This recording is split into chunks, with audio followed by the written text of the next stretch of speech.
Takulandirani ku AMTV Malawi kuchimake kwa nkhani zenizeni. Ngati nkhani imeneyo kuno kulibe, dziwani kuti nkhani imeneyo ndi yabodza.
Afike pano timakambira naso. In fact atolangana na afusa amere na vicha Samia Suleiman kumaso amantulai akwaafodi kuti kodi parade mukamba blue parade kuchokera ku stadium mpaka na ku Njamba Freedom Park. Yes. APM akalako mafusa awiri kusoloma diambe loma Israeli. APM akalapo akuchokera pa stadium apa stadium ukafika ku Njamba.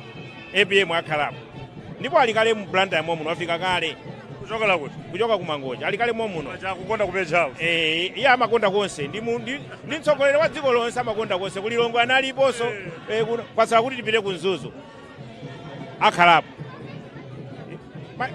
uje nino etukamba ino mwambo uno ndi apanga delegate kwa Honorable Dr. Jenny Ansah. She is not going to be here. No, he is not going to be here. Sakubwera kuno. So he has delegated. I must be open and hamala wadziwe. Mwambo unakupanga grace. Ndi Jenny Ansah ndi the president of Afford. So we have these two leaders here because it is a technical launch of the manifesto. That's why itaitana anthu osiyana.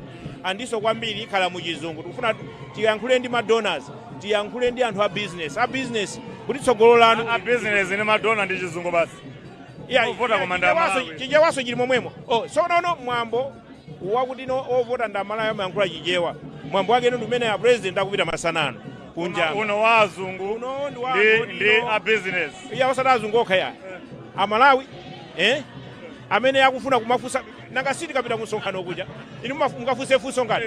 Kumakuja mukaka ndiko fusa. Ababa pakha technical discussion. Pakha mapanelists pamene papo. Neno mkutomafusa kuti kodi nkhani yachima ya ujeni ya njala mukuti izakhala bwanji. Tatifotokozerani bwino apa ndi mwayione kuti mufuse mafuso. Kujako ndi sonkhano lale kumakhala kovuta kufusa mafuso. Koma lero mufusa mafuso. Ndiye chifanira kuti mwambo uno akubwera nda Jenny Ansah waku Njamba akupitako nda Professor Arthur delegation akupereka zintchito munthu sungamangogwira ntchito wekha iyayi wachiwiri wako kumampasa ntchito kuti azigwira. Natokoza bwana Namalongo. Zikomo kwambiri. Now you have it here, confirmation kuchokera kwa Shadrack Namalomba, mneneri wa chipani cha Democratic Progressive DPP, komanso mneneri wa Arthur Peter Mutharika mtsogoleri wakale kuti APM sakhala kuno ku launch ya manifesto, instead kukhale kukubwera running mate wawo Justice Jane Ansah, komanso kukhalenso kuti Enoch Chihana omwe ndithu akuyimirira Mutharika, koma akuti Mutharika achita nawo parade kuchokera ku Kamuzu Upper Stadium mpaka na ku Njamba. Ife tili pano kuti tikupatsireni zimenezo, khalani cheru. Pano ndilangoyenda Oscar Taulo, iwo andochokera ku chipani cha Afford, ndi wachiwiri kwa pachaneneri kumene Chris Taulo osati Oscar ndi ena amene koma Chris Taulo. Yes. Bana, talk to Malawians, kodi tiyembekeze zotani? Tikumva zoti president wa Afford ndiye akhale akugwira ntchito mmawa uno limodzi ndi achena sa mwina mukuwayankhula Malawiya. Choyamba ine Taulo Deputy Secretary General Operations wa chipani cha Afford. Tili muno lero kuonetsetsa kuti tipereke chiyembekezo chimene chinatayika kwa zaka 5 kwa Malawi, ndipo kuti pakali pano tikamayankhula tikuyankhula zimene tikunena kuti Amalawi wakhala ali pamoto kuyambira nthawi imene boma lilipoli linatenga ulamuliro, koma tsopano yakwana nthawi lero mmawa pano kunena kuti Afford ndi DPP zipereke manifesto komanso zikhazikike pauza Amalawi kuti tsopano chiyembekezo chanu chafika, chiyembekezo cha moyo wabwino, chiyembekezo chimene Amalawi amafuna. Chabwino, kuparedi tiyembekeze zotani? Tikumvanso zoti APM kuno sakhalako akakhala kumeneko. Kuparedi ndi kumene kukhale konena kuti amene ali wodwala kumalawi Congress Party asaonere TV kwathokomoka. Lero sizamasewera. Lero ndi kwauza Amalawi chilungamo kunena kuti boma la DPP linachotsedwa pa mpando chifukwa chonena kuti achakwera ananena kuti adzagulitsa fereza 4,000 enkana. Pakali pano tikuyankhula pano tikunena kuti Amalawi agula fereza 150 chaka chatha, pano pacho nchimisika ikakale 181. Ndiye tikunena kuti mwini wacho wodziwa izi, mwini wacho wa filimu ya zinthu zokwaniritsidwa kwa anthu osauka ndi Professor Arthur Peter Mutharika. Tate weniweni wa anthu osauka fereleza amagulitsa 20,000, Ufresh 80 lero 1,200. Ndi zambiri zimene tikunena kuti no musadandaule Amalawi. Beauty of democracy izi kuti wina akavinamo anthu musankheso. Pano chisankho chimene chikubwera apa ndi cha imfa ndi moyo. Amalawi konzekani, voterani mgwirizano wa Afford komanso DPP. Zikomo kwambiri Ataulo. Zikomo. Osati Oscar. Yeah, Oscar ndi mzanga, osati so brother wanga koma mzanga. Ataulo achuluka. Ine ndina Chris Taulo. Oscar uja ndi Oscar Taulo wa kumangoji. Ine ndo kasu. Titokoze Chris Taulo kuchokera ku Afford. Pano ndingomwitanako Emmanuel kuti tione kuti tipanga bwanji. Koma pala Anchacha, regional governor wa chipani cha DPP kuno. Kuli nkoke tu lero.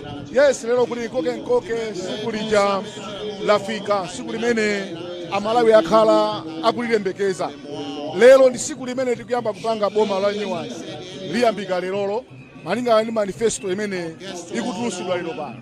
Mutulutsa zotani? Tikudziwa kuti muli mu mgwirizano okhazikika ndithu ndi chipani cha Afford, koma kuno kumwera komwe manifesto launch ikukhazikitsidwa inu ndi regional governor kuno, tiyembekeze zotani masanano?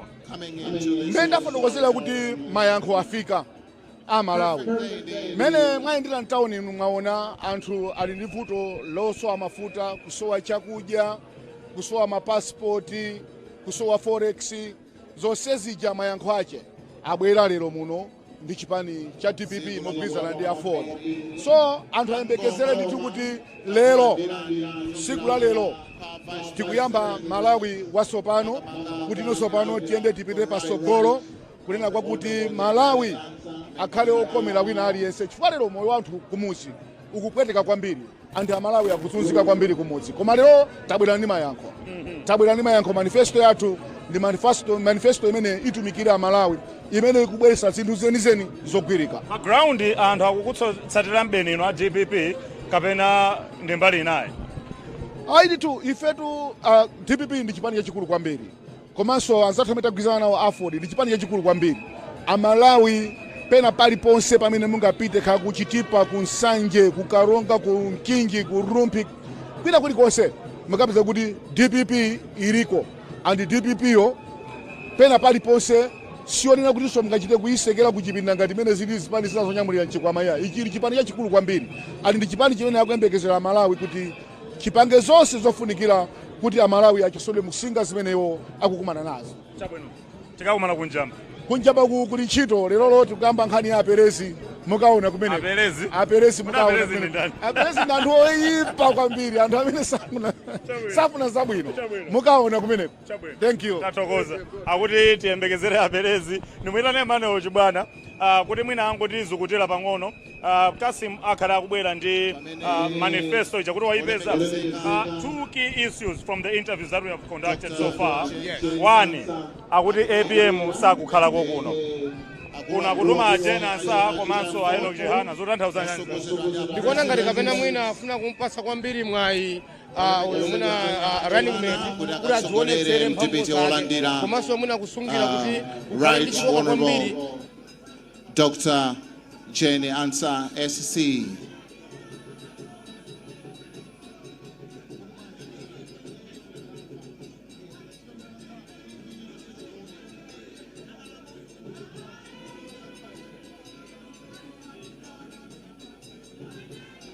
Osayiwala kupanga subscribe ku channel ya AMTV Malawi.